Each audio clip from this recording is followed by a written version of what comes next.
Bueno, muchas gracias por asistir a la mesa, que os prometo que va a ser difícil para mí y no es broma, porque hay acumuladas un montón de preguntas, un montón de afectos, un montón de intereses y emociones que hay que sacar en un formato de casi aula de anatomía y no sé si es el lugar más adecuado o el menos.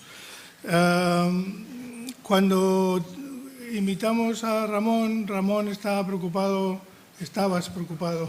¿Sí? Sí, te lo prometo, por la cuestión del arte, ¿no? Y yo recuerdo que tomamos un café, o hablamos por teléfono, no lo recuerdo ya. Estabas en Salamanca, hablamos por teléfono. Por teléfono, Salamanca. Eso es el vínculo Barcelona-Salamanca, siempre es útil. Y yo te dije, bueno, es que el arte desde los años 60, pero sobre todo los 90, se ha interesado por cosas de las que tú hablas, ¿no? Es decir, tú has hablado del archivo como depositario de la nueva memoria, y si vamos a los principales museos de arte contemporáneo nos vamos a encontrar con la creación de archivos de nueva memoria, ¿no? En fin, todo lo que has hablado lo podemos encontrar en artistas contemporáneos, nos gusten más o menos. Por lo tanto, yo creo que para tu tranquilidad, que veo que es bastante, lo que has contado entra dentro de lo que buscábamos, ¿no? Es decir, cómo el archivo ya en sí cuenta cosas que después el arte toma y transforma, traduce. Me interesaba mucho preguntarte, al margen de esta aclaración, sobre la prefiguración del archivo. Es decir, hasta qué punto el archivo prefigura la realidad o prefigura el porvenir, prefigura el conocimiento y hace una especie de construcción previa, de portal previo a una realidad cara al futuro, ¿no? Sí, gracias. No sé, ¿Se oye bien?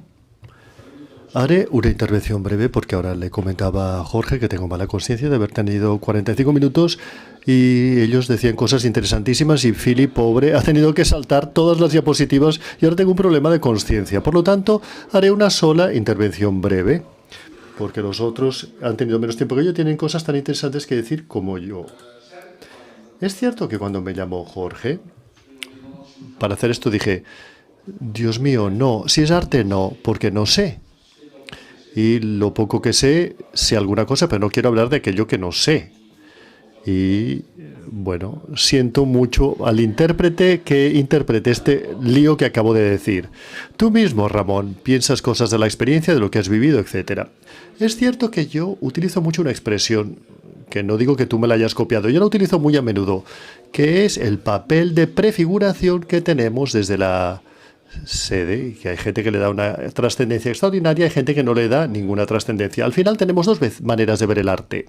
La primera es que esto que lo limitan esto, un sentido utilitarista, es decir, no seas demasiado activo, aplica la metodología como una receta mágica que luego la gente ya hará con ello, es una manera de entenderlo. El otro es decir, bueno, yo soy un archivero activista y por lo tanto también quiero enfocar mi trabajo de una manera en que esté abierto a muchas manifestaciones para ampliar el máximo el aspecto documental para que digas, bueno, al final Pere Jaume o Philippe o quien sea puedan construir los discursos tan magníficos o libros tan extraordinarios que, bueno, no lo ha citado Philippe y le regaño por eso, el dossier Bertrand, el libro que me tiene enamorado, que es un fondo, y lo explico yo, porque me pareció muy interesante. Compro un fondo y 6 investigadores sobre el mismo fondo investigan con resultados no precisamente coincidentes. Y esto es muy interesante.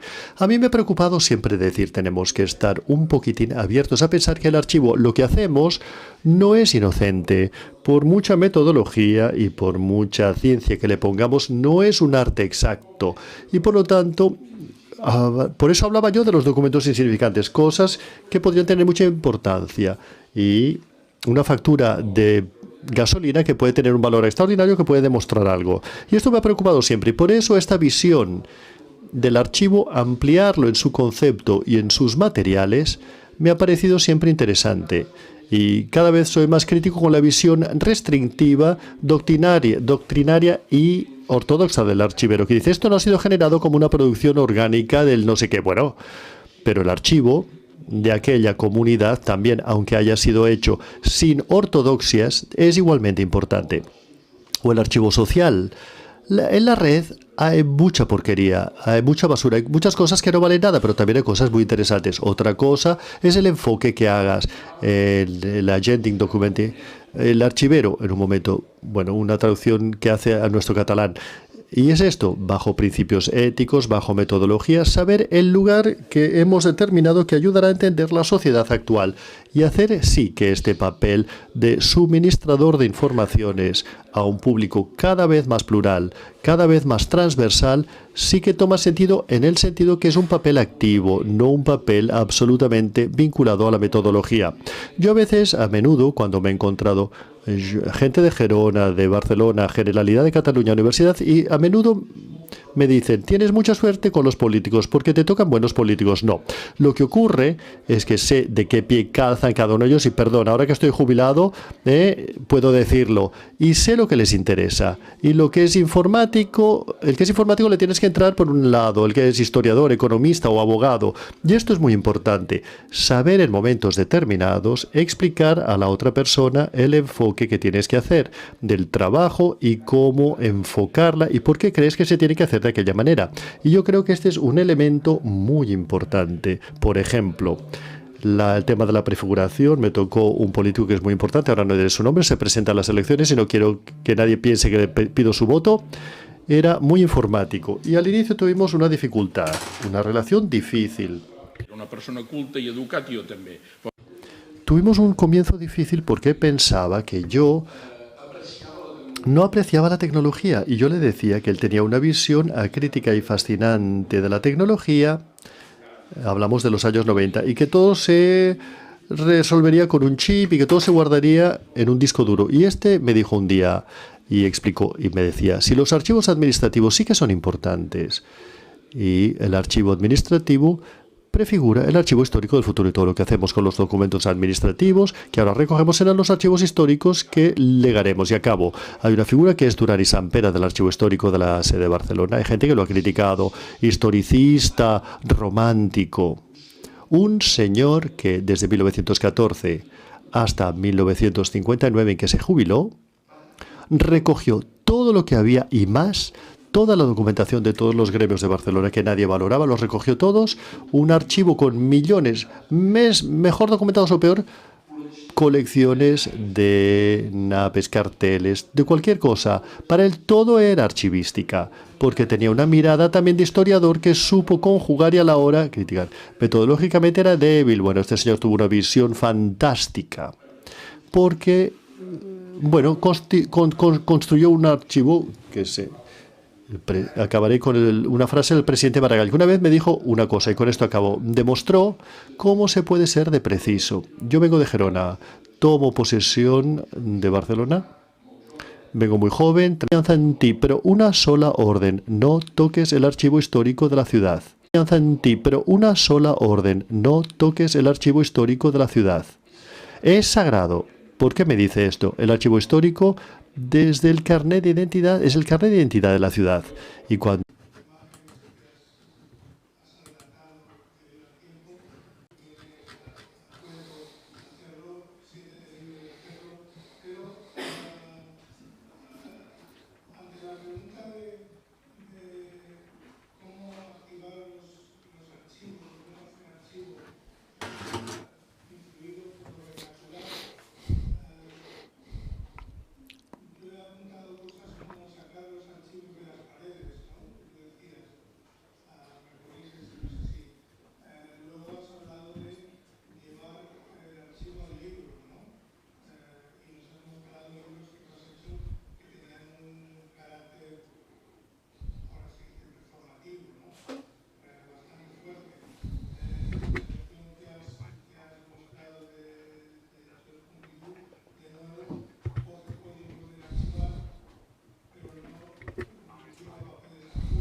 la respuesta a sacar esos códigos del archivo no a paredes, sino a espacios influidos directamente por el ordenador y no por los códigos de la exposición.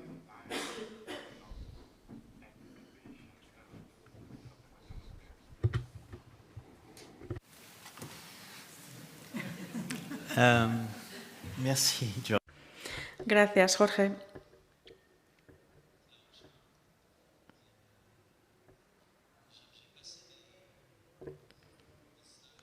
Antes he pasado las diapositivas rápidas, que no es razonable, es decir, no se puede.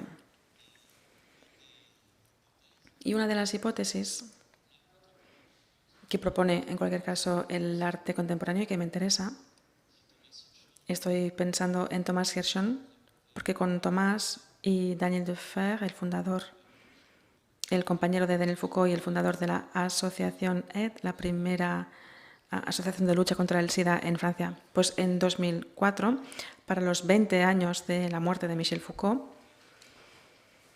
trabajamos con Thomas Hirschhorn en un evento de 24 horas en torno a... Bueno, no era un monumento, eran simplemente 24 horas con Foucault. Y de hecho, lo que me interesó mucho, bueno, nos interesó mucho con Tomás, es que Tomás creó una exposición de archivos sin archivos. Es decir, que hizo exactamente lo que es un museo, con la tienda, también la biblioteca con el nombre de Michel Foucault, con las camisetas de Michel Foucault en la tienda y en las vitrinas. En lugar de poner archivos, en lugar de poner fotocopias de archivos, no puso nada. Puso papel con un encabezado que había pedido a Daniel que hiciera y ponía a Michel Foucault, profesor en el Collège de France, y luego la página estaba vacía. Y durante esas 24 horas, las personas fueron las que crearon el archivo Foucault. Es decir, que este archivo, que habría podido ser sumamente patrimonial, pues fue el archivo de esa noche de 2004. Y esto me inspiró mucho para el Centro Pompidou, porque lo que me interesó más, es decir, más que constituir archivos de esta heterotopía que es el Centro Pompidou, porque el Centro Pompidou no es un museo, no es un restaurante, no es una biblioteca, no es una sala de cine, no es un teatro, es todo esto a la vez. Me contaban, la gente entra al Centro Pompidou, van al vestuario, se quitan el abrigo, se cambian los zapatos y están en su casa. Entonces, ¿cómo archivamos esto? Y el trabajo de Tomás es muy interesante porque primero el archivista o los archivistas o las archivistas tienen que estar presentes. Porque los archivos no se envían, se dan a alguien, se entregan, se transmiten de cuerpo a cuerpo. Primero hay esto y después, de hecho, Tomás, en todas sus obras, siempre está allí. Está allí del principio al final, desde la primera hora hasta la última hora. Está allí, es alto, además así, está así.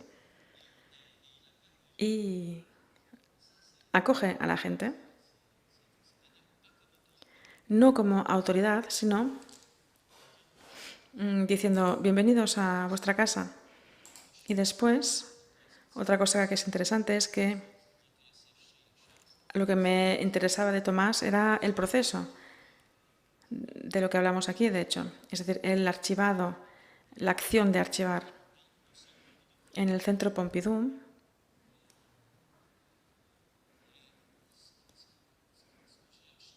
lo que he archivado son los archivos del archivaje, es decir, todo el dispositivo,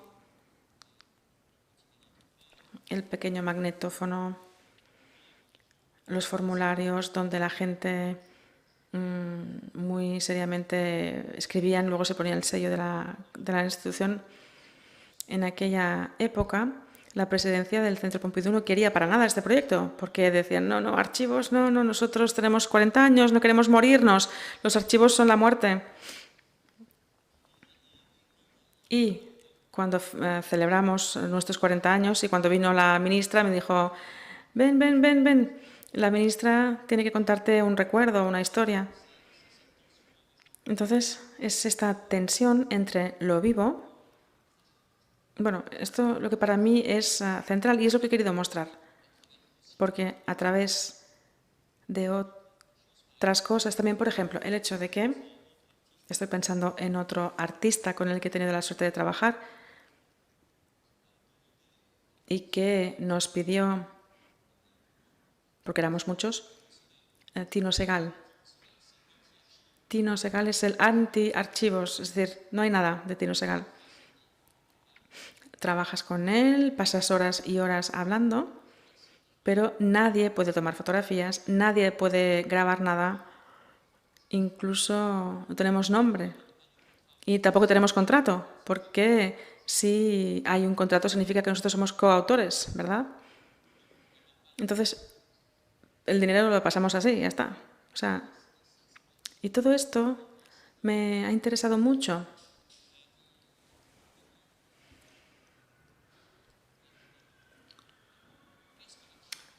Es decir, ¿qué es el archivado hoy? Es un acto social y es un acto político. Y retomo lo que decías tú sobre los atentados. Nosotros hemos vivido esto en París. Estoy convencido de que habrá muy poca gente que irá a ver los miles y miles de documentos que están en los archivos de París conservados sobre, bueno, los hoteles, las notas que hubo de I Love Paris, etc. Igual que en Nueva York, en Atocha también, en Barcelona también. Pero lo que era muy importante, lo que fue muy importante es que los archivistas, los amateurs primero y después también personas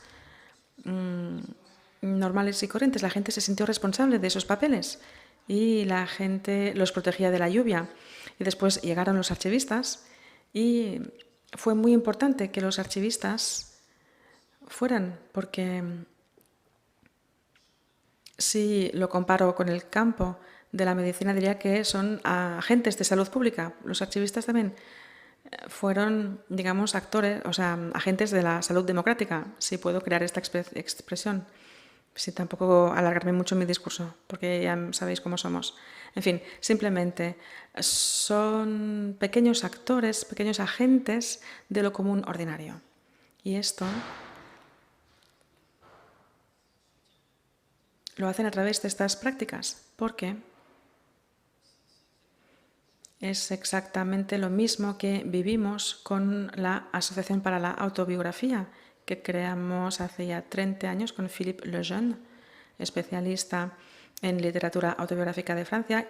Creamos una asociación que todavía existe, donde las personas pueden ir a entregar sus diarios personales, sus cartas, su correspondencia y todo esto.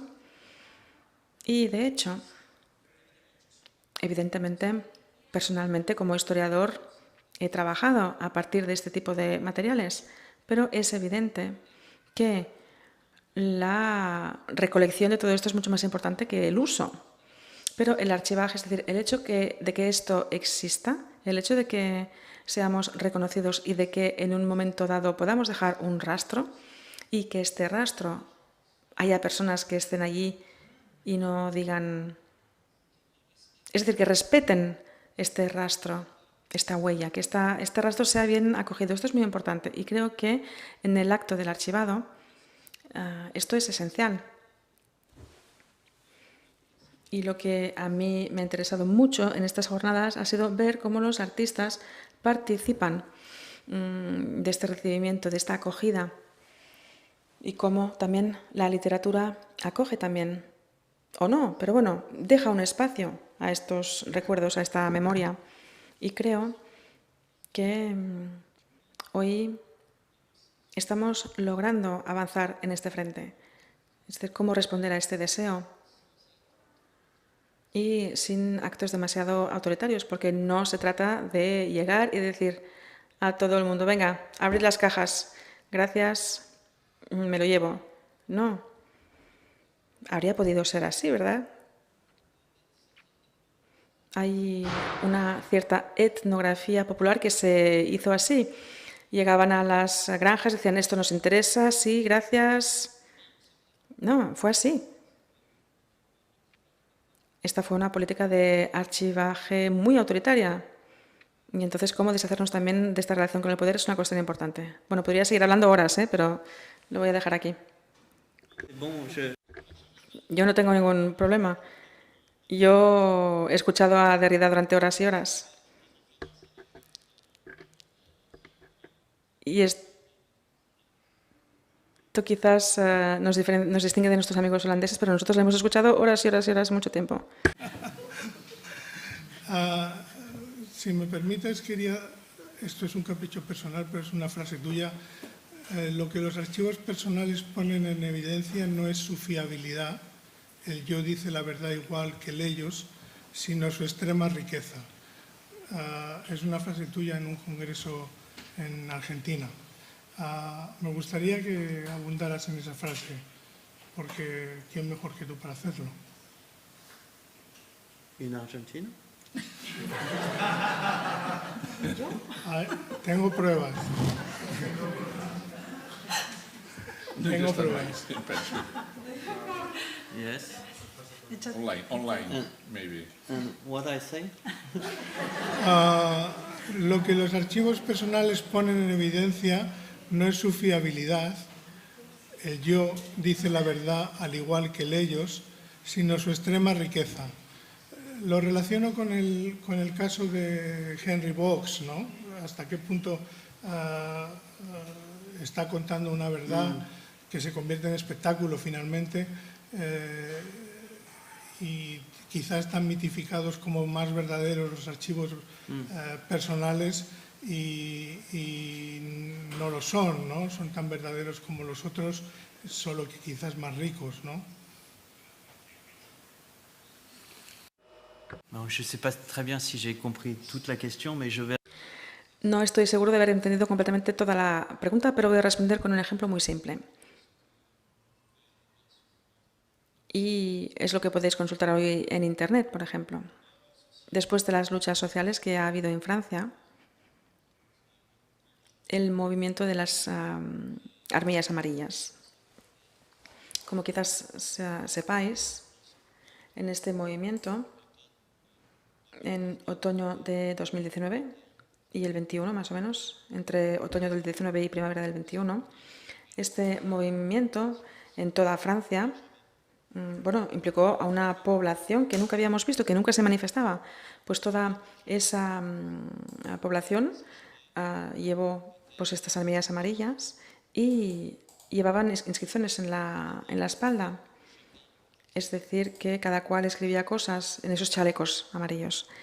Y los activistas decidieron crear una base de datos donde todos los chalecos amarillos podían mandar una fotografía de su chaleco.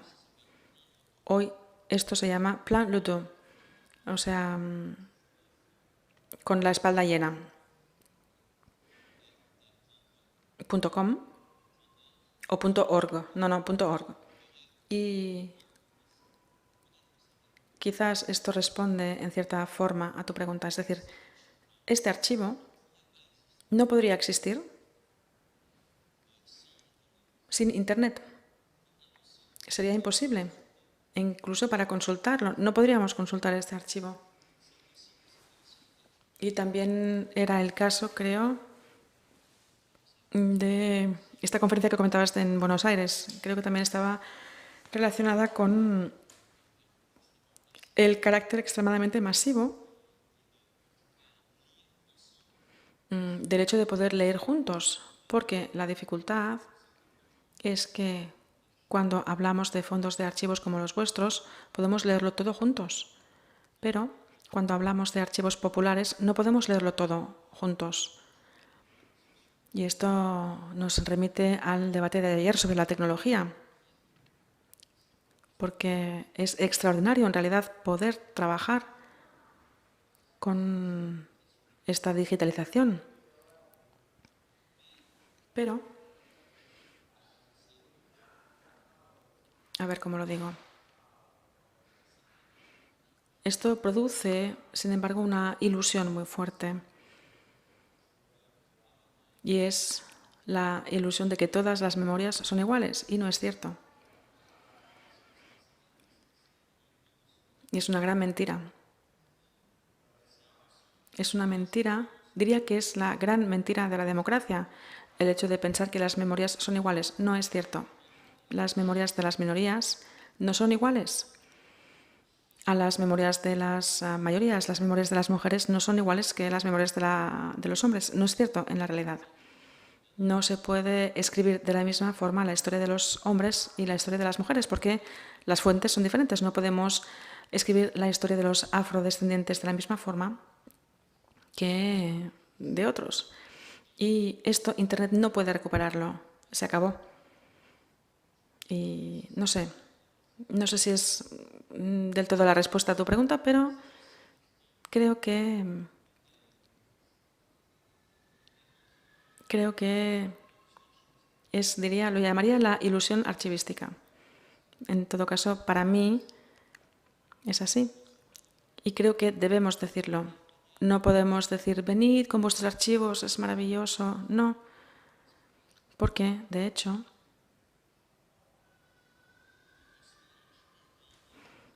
evidentemente hay un orden en los archivos. Y este orden de los archivos está dominado por otro orden, que es un orden patriarcal, que es un orden imperial, que es un orden... Y sin llegar hasta los discursos de Françoise Vergès y su último libro sobre el museo, yo creo que ella diría lo mismo de los archivos. Diría que los archivos son, por esencia, el dominio. Entonces, no podemos escribir la historia con los archivos. Es decir, sigo pensando, y los archivistas que estáis en esta sala, y otras personas que estáis aquí, otros actores del mundo de los archivos y de los museos, bueno, todo esto muestra que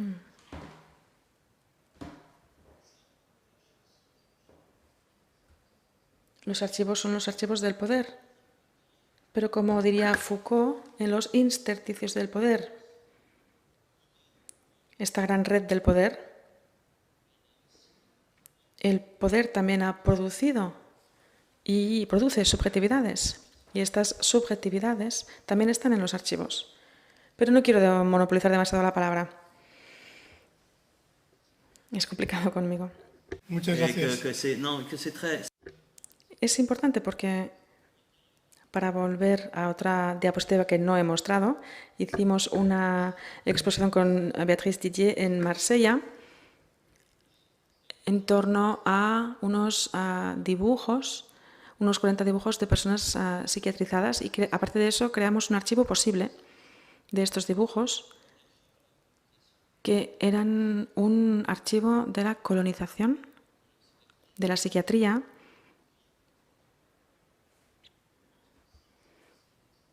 Pienso que esta es también otra forma de dar importancia a cosas que estaban en la basura, porque estos dibujos estaban en la basura de un hospital psiquiátrico, porque no era arte bruto. Entonces, eran realmente esbozos. Entonces, ¿cómo? A partir de aquí, a partir de estos dibujos, ¿cómo podemos reconstituir mundos? Esto es algo de mucho valor, algo precioso. Bueno, yo no voy a añadir nada. Sí que has respondido a la pregunta, parcialmente, pero además has añadido riqueza al discurso, con lo cual todos salimos ganando.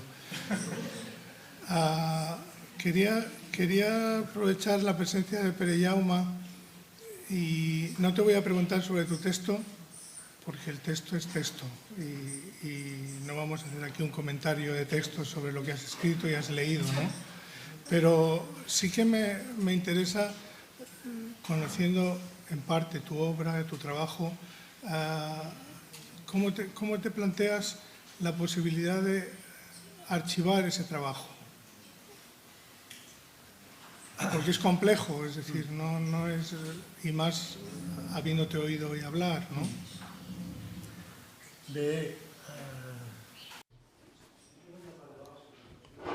Estoy en una paradoja, porque por una parte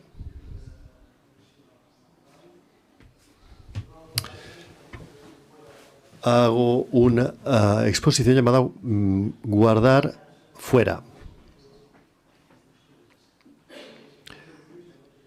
Y yo creo que aquí es donde nos encontramos todos. Por una parte, parece que si haces un trabajo lo tienes que ordenar, lo tienes que proteger, en la medida en que hoy en día los creadores, las obras nos dan el marco y siempre se han vinculado o ligado en el perímetro tiene que ser delimitado. Y la pérdida de estos marcos referenciales genera conflictos en el contexto y por lo tanto hacen que sean mal interpretadas. El archivo es una posibilidad en el que las obras tengan una lectura narrativa fácil o facilitada, que en los espacios mismos son difíciles. En determinadas museografías es verdaderamente complicado y quizás el espacio del archivo es el que permite una sintaxis más vinculada a trabajos muy heterogéneos. Esto por una parte. Esta es la parte, digamos, positiva. Por otra parte, también es distinto si el archivo lo prepara el artista o al revés. Si el artista hace una narración de su trabajo, digamos, con una mirada o una perspectiva larga, y también tiene que tomar decisiones, eliminar trabajos o, digamos, tiene ese derecho en ese sentido. Pero probablemente eso, de cara a un espectador futuro, podría pues ser problemático, porque finalmente es como el juego del Mac, un juego de manos. Lo que les interesa es el efecto que tiene en el público ese efecto del mago, el juego de manos del mago, de cómo generar ese juego. Pero el público es el que lo ve. Yo siempre tengo problemas con los micrófonos, no sé qué pasa. Bueno, pues como decía, el público siempre espera del mago el truco. Cuando hablabas de Amblaga, Burrell me dijo que él había hecho el servicio militar en Mallorca y se vieron mucho en los años 50. Y él me contaba que un día estaba dibujando en su taller y tenía luces de bombillas de colores. Tenía una modela y colocaba una bombilla de luz verde, amarilla y azul. Y esta es una información básica que hay que tener. Entonces dices, muy bien, pero a él le interesaba que supiésemos esto o no. ¿Le interesaba que lo supiésemos o no? No lo sé. Existe todo este mundo, en el mundo del archivo, pero existe otro mundo, el de guardar fuera. Por supuesto. Vivimos en un contexto urbano, muy masificado, tan masificado como nunca antes, una sociedad muy amplia y compleja. Entonces, para administrar ese colectivo tan inmenso de humanos, mamíferos, todos juntos, probablemente el archivo es indispensable. En cambio, en un contexto agrario y más autárquico, de comunidades más pequeñas, es mucho más sabia la relación con el archivo. No lo necesitan. La vida ya se cuida de repetirlas. La confianza en la vida es lo que fundamenta la cultura y el legado. No hace falta monumentalizar la cultura. No hace falta que las cosas sean de bronce, de oro o de mármol. Pueden ser de paja o de voz. Y la cultura es la misma. No es mejor una cultura que tenga un gran arsenal de bronces y de instituciones y de bibliotecas y universidades y museos que la mantengan viva con una gran musculatura para mantener todo eso vivo. La cultura rural no necesita eso y es igualmente digna e importante, pero no se obsesiona con estos temas. Es mucho más sabia. ¿Por qué? Porque no genera residuos. En el fondo, la archivística, ¿qué hace? Pues son residuos. Y esto tiene un cierto conflicto. No nos imaginamos los problemas que esto genera. ¿Qué hacemos con estos residuos? Cualquier cosa que sea tuya llega a un punto en el que no nos podemos, digamos, simplemente pretender preservarlo todo. Es una fantasía. Philip decía, llevar el archivo encima tuyo. Qué ideal. En el mundo rural existe la figura clave, que es la figura de la rodilla. La rodilla que permite toda la flexión, que es, digamos, donde están todas las heces, donde están todas las deposiciones, allí donde todo se regenera, donde todo se pudre y vuelve al campo para regenerar la vida. Y residuos igual a cero, ecológicamente súper limpio, vas ligero y descargado por la vida. Y ya está. Así de sencillo. Lo que sucede es que esto, ¿cómo se hace en una cultura más urbana como la nuestra, más poblada? ¿Cómo se llega a esta esencia a la que ha llegado el mundo rural? En cualquiera de los casos, siempre, digamos, este es el modelo. El modelo no es acumular y tener esta especie de locura. Porque, como decía, las obras tienen vida. Si les damos una entidad, les tenemos que respetar esa identidad. Si tú al documento le das un estatus animista, aunque sea algo muy humano, si le das una carta de naturaleza, una carta de vida en el mundo, estás obligado a tener tratos con ese documento y no colocarlo simplemente en un cajón y olvidarlo allí.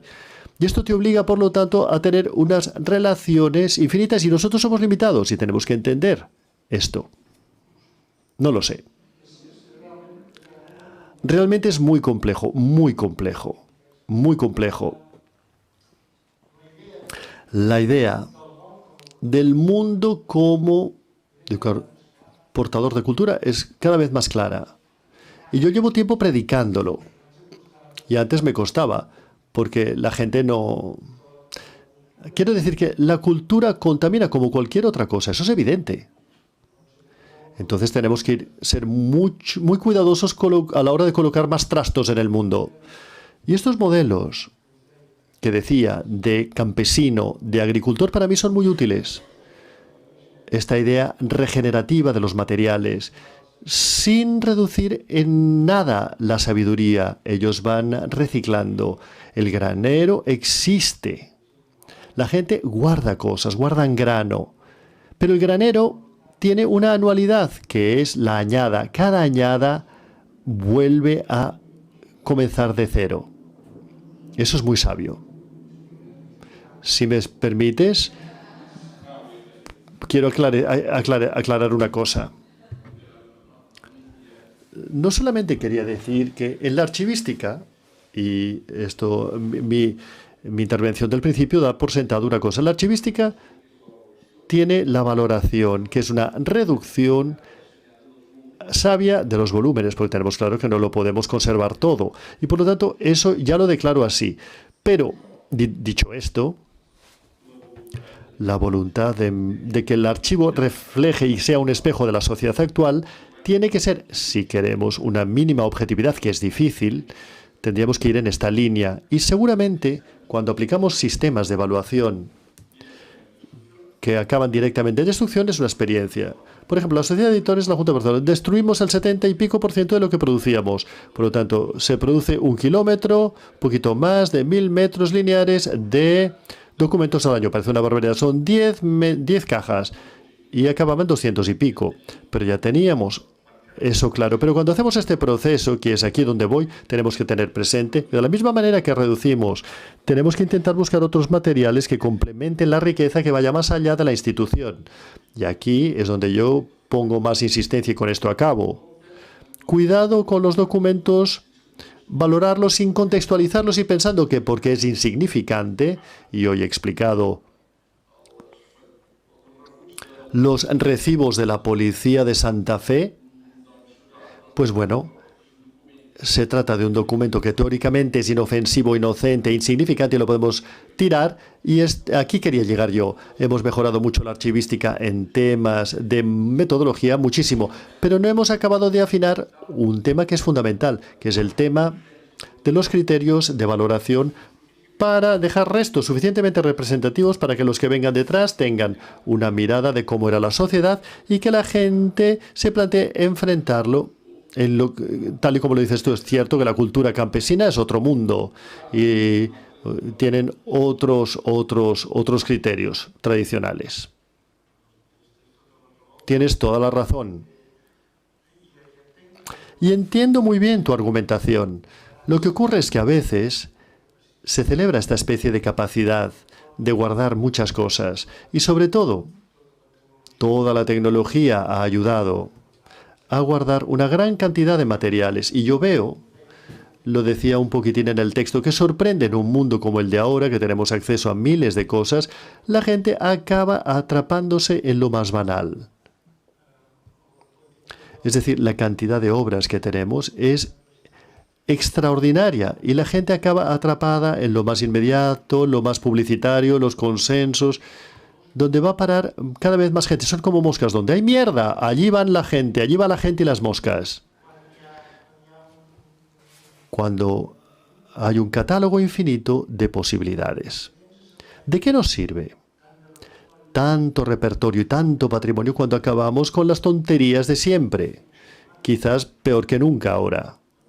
Bueno, todo esto genera muchos temas que nos deberíamos replantear, o por lo menos tenemos que ser conscientes de ello.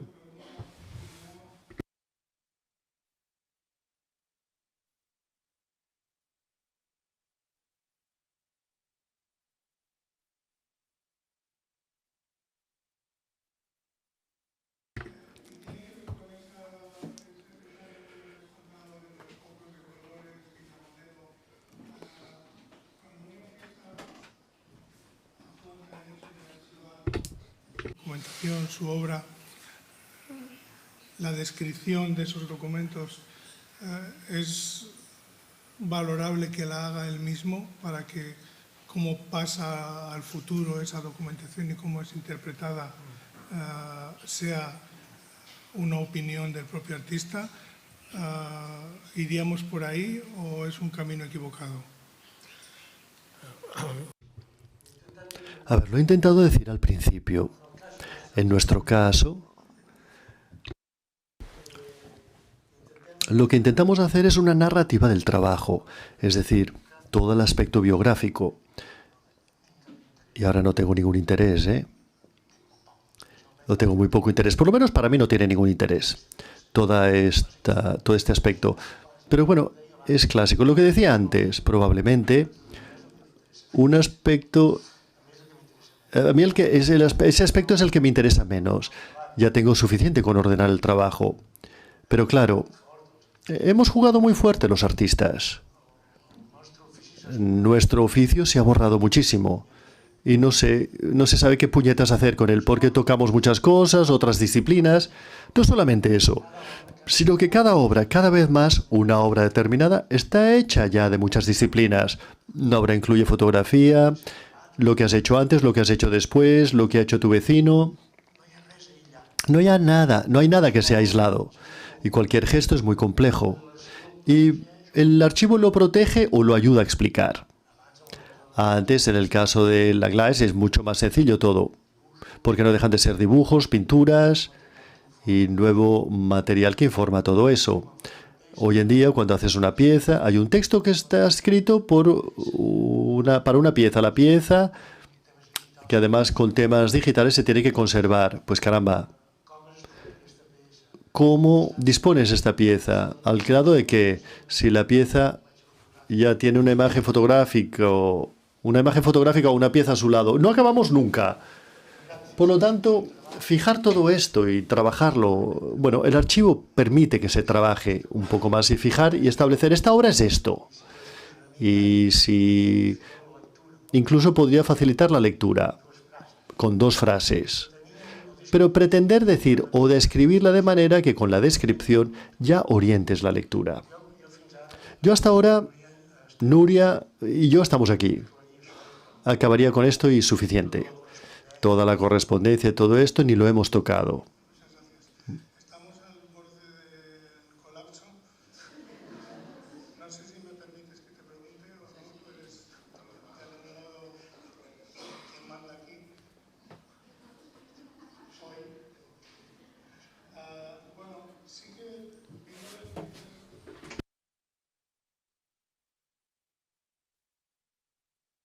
A ver, no te enfades.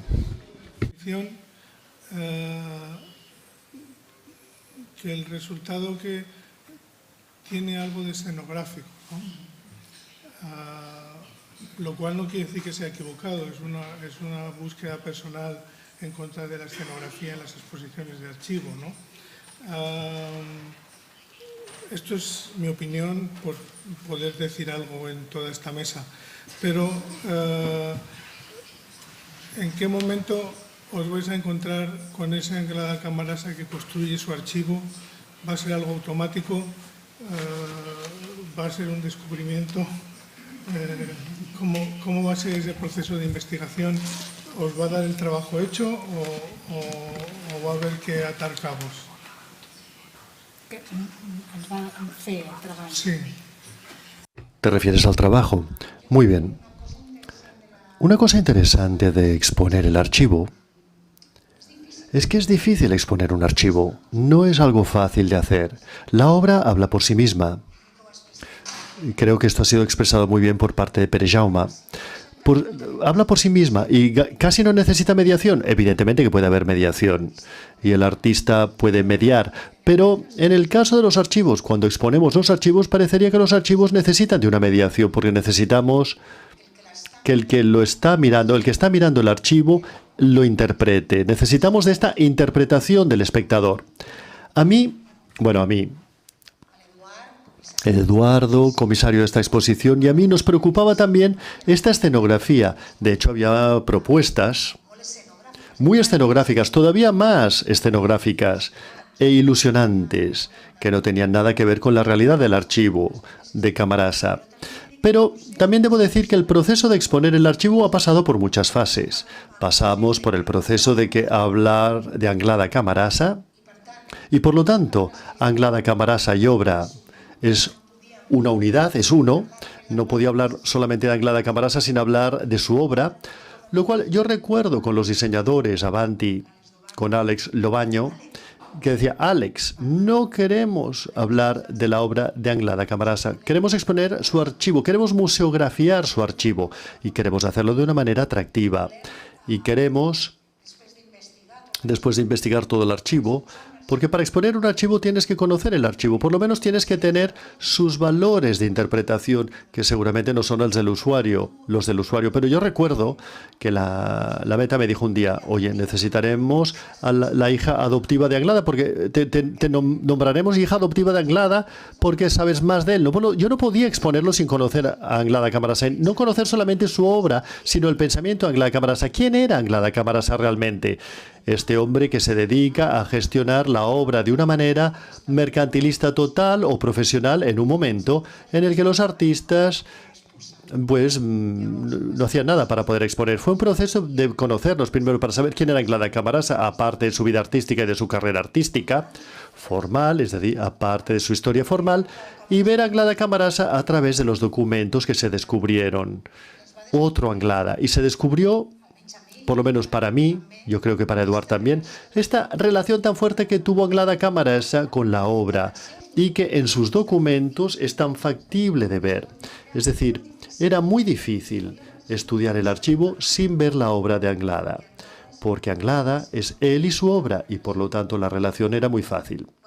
Pues bueno, yo puedo recordar cuando abrí el cuaderno azul.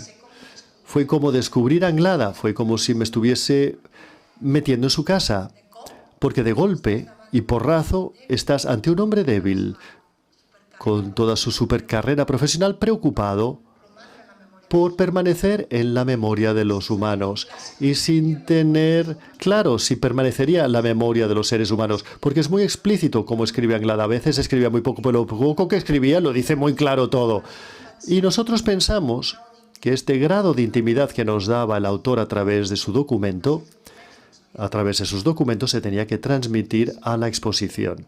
Tiene un punto de escenográfico, es cierto. Quisimos que fuese escenográfico. También queríamos que fuese la primera, así, a grandes rasgos, la primera exposición de colocar un archivo dentro del Museo Nacional y hacerlo muy explícitamente. Y por eso este carácter tan escenográfico. Visitar con visita guiada. Llevo tiempo viendo el cartel de Time y por eso he pedido permiso a la autoridad. Muchas gracias por asistir a la mesa, gracias a los participantes que lo han puesto fácil cuando parecía difícil y a comer. Yeah. Por favor.